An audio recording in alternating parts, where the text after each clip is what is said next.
पुरुष के अस्तित्व को हमने प्रमाणित करने के लिए तर्क जो दिए, उसके बाद में सांख्य दर्शन में पुरुष को अनेक माना गया है। उसकी संख्या जो है वह एक नहीं मानी गई है, अनेक मानी गई है।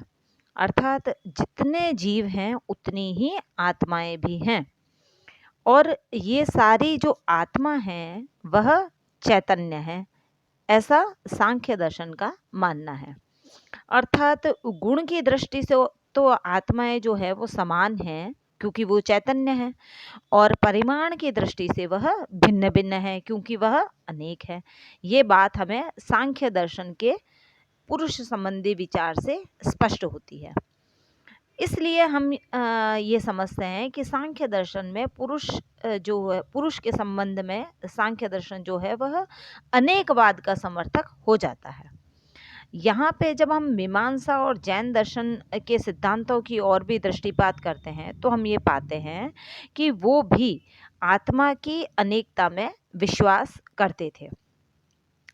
परंतु यहाँ पे सांख्य दर्शन का ये जो सिद्धांत है वो शंकर के आत्मविचार का विरोधी है, क्योंकि शंकर जो है वो मानते हैं कि आत्मा एक ही है और एक ही आत्मा जो है उसका जो प्रतिबिंब है वो अनेक आत्माओं में होता है। आत्मा की अनेकता जो होती है वो अज्ञानता के कारण हमें दिखाई देती है, ऐसा शंकर का मानना है। अब जब हमने अनेकवाद के सिद्धांत को समझ लिया तो अनेकात्मवाद को भी प्रमाणित करने की आवश्यकता पड़ती है कि सांख्य दर्शन में किस प्रकार से अनेकात्मवाद को स्वीकार किया है और उसके लिए क्या क्या वो युक्तियां देते हैं। तो अब हम जब अनेकात्मवाद के संबंध में प्रमाणों की चर्चा करते हैं तो सबसे पहले हम ये देखते हैं कि सांख्य दर्शन ये मानता है कि जो व्यक्ति हैं उनके जन्म और मरण में भी विभिन्नता है। वो अलग अलग प्रकार से जो हैं इस चीज़ की व्याख्या करते हैं और बताते हैं कि जो एक व्यक्ति का जब जन्म होता है तो उस समय दूसरे व्यक्ति की मृत्यु होती है। इस प्रकार जो है व्यक्तियों में भिन्न भिन्न आत्मा का निवास होता है, क्योंकि यदि ऐसा नहीं होता तो एक व्यक्ति के जन्म लेने से संसार के समस्त व्यक्तियों का जन्म होता और एक व्यक्ति के मरने से संसार के सारे व्यक्तियों की मृत्यु हो जाती।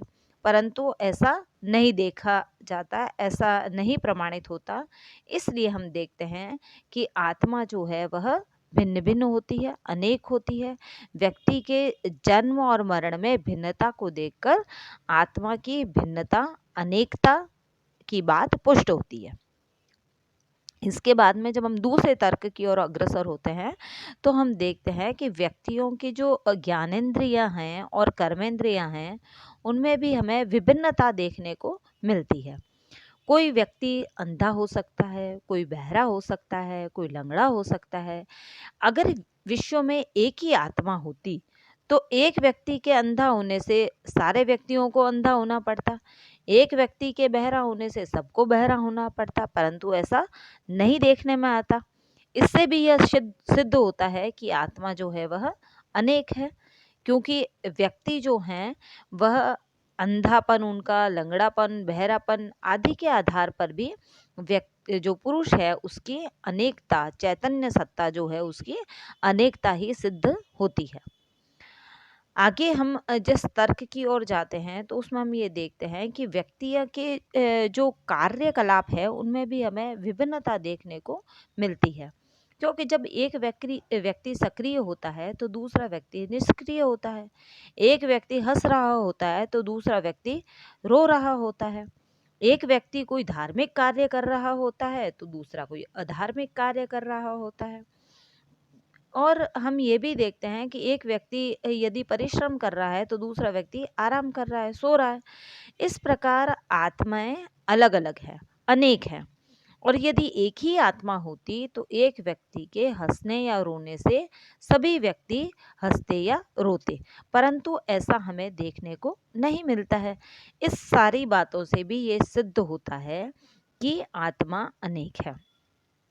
अब हम जिस तर्क की ओर जा रहे हैं वह सांख्य दर्शन में जो गुणों की हमने बात की थी वहाँ से निकल कर आता है कि व्यक्ति जो हैं उसमें सत्व, रजस और तमस ये तीनों गुण होते हैं।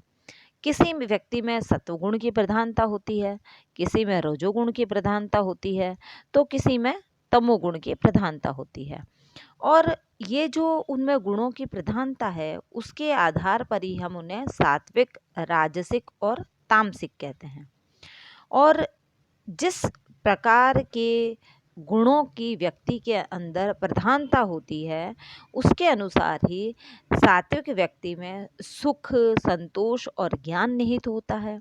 राजसिक व्यक्ति में दुख और आसक्ति का निवास होता है, जबकि तामसिक व्यक्ति में अज्ञान और उदासीनता देखने को मिलती है। और यदि आत्मा एक ही होती तो सभी व्यक्ति सात्विक, राजसिक या तामसिक होते, परंतु ऐसा नहीं है। इससे भी आत्मा की अनेकता सिद्ध होती है, क्योंकि हम व्यक्तियों को सात्विक, राजसिक और तामसिक इन तीन श्रेणियों में विभाजित कर सकते हैं। आगे जो हम मुख्य तर्क देखते हैं, अंतिम और बहुत सबल तर्क है, इससे भी जो आत्मा है उसकी अनेकता ही सिद्ध होती है। वह यह कि संसार में व्यक्तियों की विभिन्न कोटियां पाई जाती है, विभिन्न श्रेणियां होती है। अर्थात तो कोई व्यक्ति उच्च कोटि का होता है तो कोई निम्न कोटि का होता है।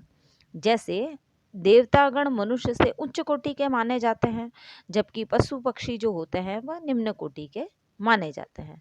यदि एक विश्व में एक ही आत्मा का निवास होता तो जीवों को एक ही कोटि में रखना पड़ता, फिर उन्हें निम्न और उच्च कोटि में हम भेद नहीं कर पाते। परंतु हम देखते हैं कि व्यक्तियों को विभिन्न श्रेणियों में रखना पड़ता है। विभिन्न श्रेणियां हैं उनकी, भिन्न भिन्न हैं जीवों की। इस प्रकार आत्मा की अनेकता को मानना अनिवार्य हो जाता है।